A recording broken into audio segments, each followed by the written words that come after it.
guys? Hope you're doing good. And today I'm going to make a video that I never wanted to make. It's been quite a difficult last week and a half in the rock and metal community after the loss of the Prince of Darkness, the legend himself, Ozzy Osbourne. And I wanted to obviously make a video for him. However, I wanted to take my time to just gather my thoughts and you know, just see what kind of video that I wanted to do in honour of the great man. Also, I just felt like at the time when the news dropped, there was so many videos, everything, you know, there was so many people putting videos out, and I just felt like it was getting way too oversaturated. It was getting way too much, so I just thought I'm gonna hang back and, you know, put all my thoughts together in this video. And today in this video, I just want to celebrate the life and, you know, the career of Ozzy Osbourne, and just show my appreciation for everything that he's done for rock and metal music. And I hope you go on to enjoy the video. Let's get into it. So I want to begin where it all started for me and where I first discovered Ozzy Osbourne. I was about 15. I was still at school in my last year of GCSEs. And I found my dad's copy of this album, Blizzard of Oz. And at the time, I didn't really know much about Ozzy Osbourne, didn't know his music very well at all. But, you know, I was intrigued to check it out. And I was absolutely blown away, mainly by the guitar playing of Randy Rhoads and the brilliance of Randy Rhoads.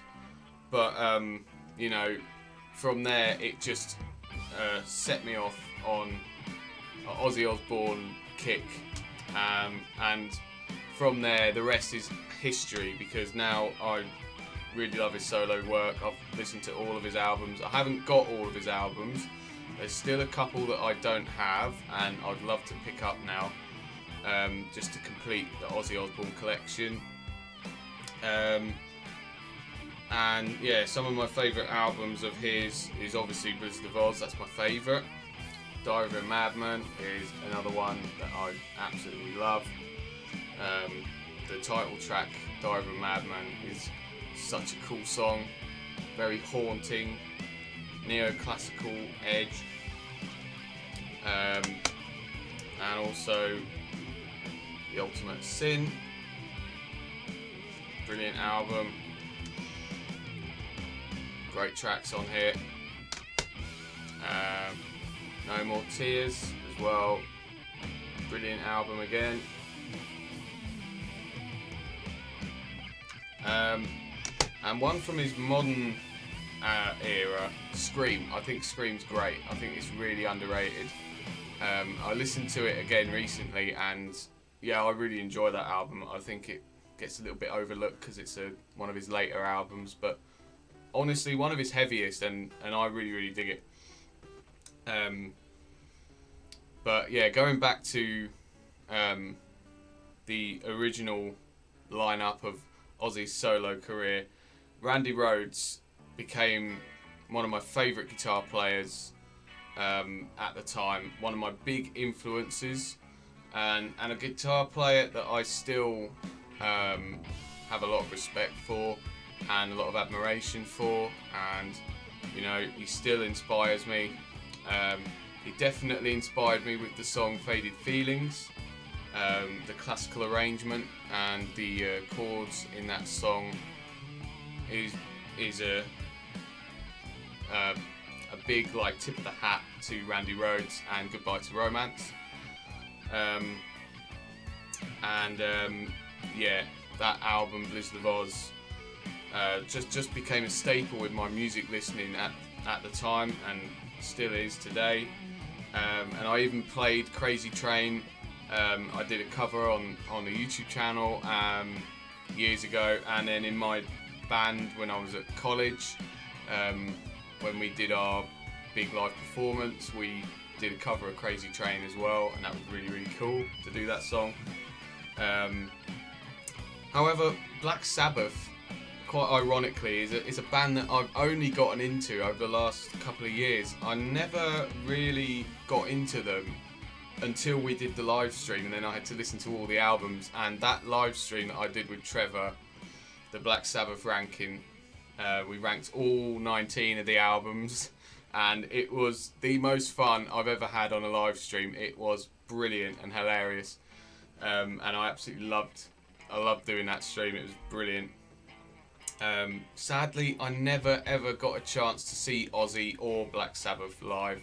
That's one of my big regrets, not being able to see him live, because I'm sure it would have been really, really cool.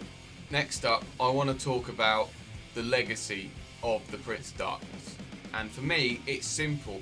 Without him and without Black Sabbath, we would not have metal music what we have today.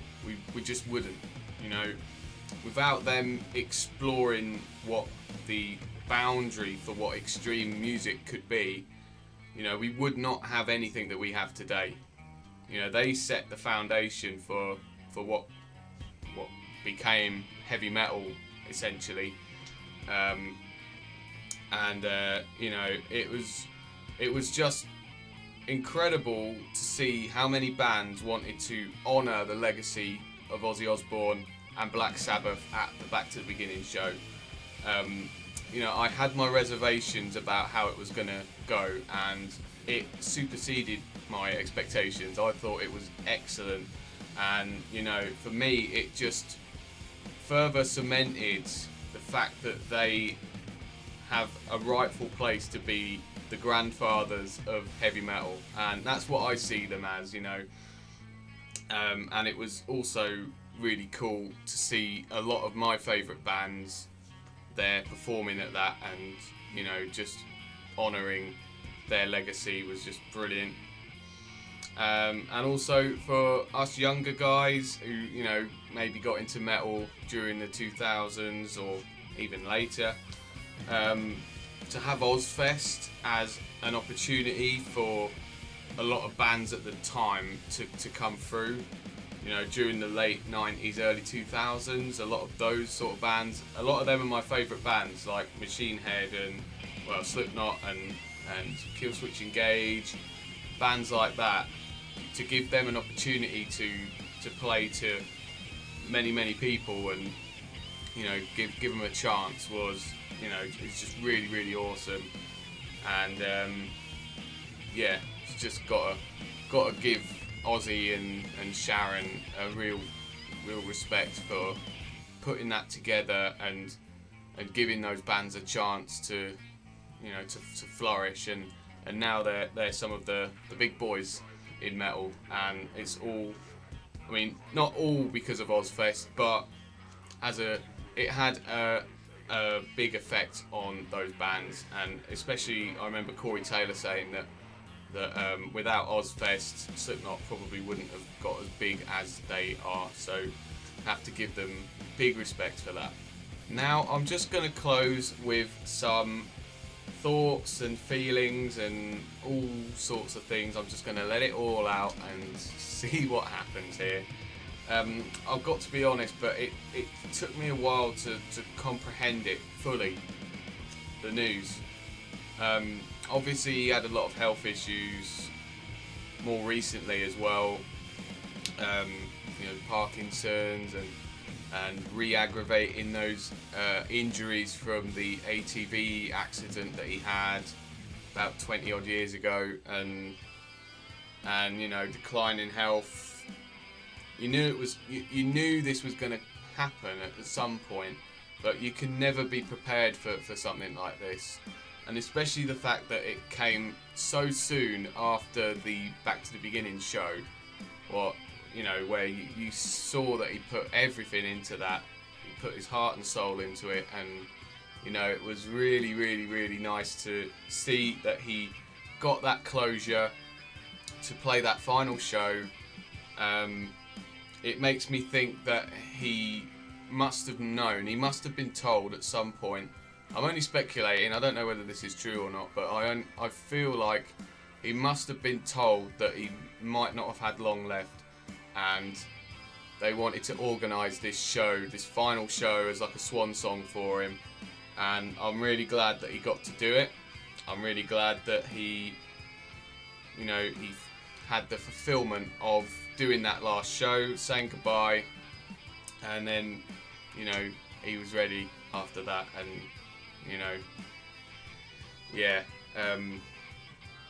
I've been watching the Osbournes recently, since it happened, weirdly, because I don't know, it's just, a lot of people have been going to his music and listening to the albums, and that's fair enough, but for me, I just wanted to relive a lot of those moments on the Osbournes where he just was himself, watching him goofing round, walking round the house, waddling round like he's your granddad or something, doing like everyday things and being a bit of an idiot and stuff like that. I just, it puts a smile on my face. It really does.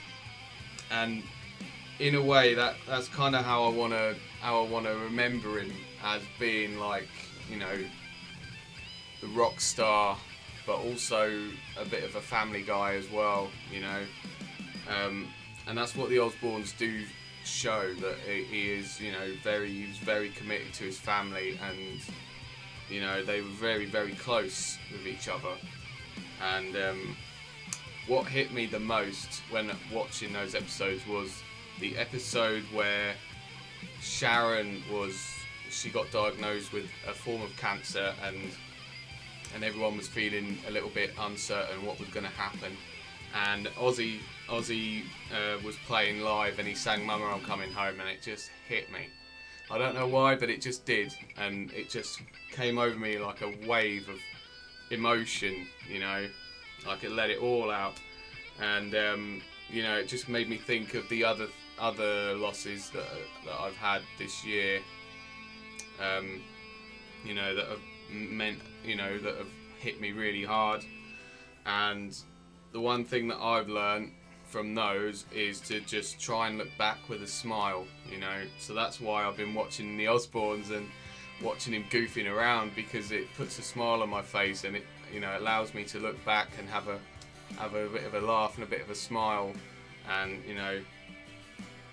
just a way to kind of get over the fact that Ozzy's not here anymore. So yeah, that's where I'm gonna leave the talking for now. But I am gonna leave you with a medley that I've compiled and put together of riffs that I thought sounded cool to put together in a nice little medley. It's not perfect, it's not brilliant, but I don't care. I know I said that I wasn't gonna come back on here and play guitar and play other people's music, but this is different. This is Ozzy Osbourne, and I had to get the guitar out again and give him the best send off that I can, in the best way that I can, which for me is playing some of his stuff. And I'd love you to comment in the comments which tracks you recognise, and this is it. My way in saying thank you for everything that you've done in your career for rock and metal music. Ozzy, we love you.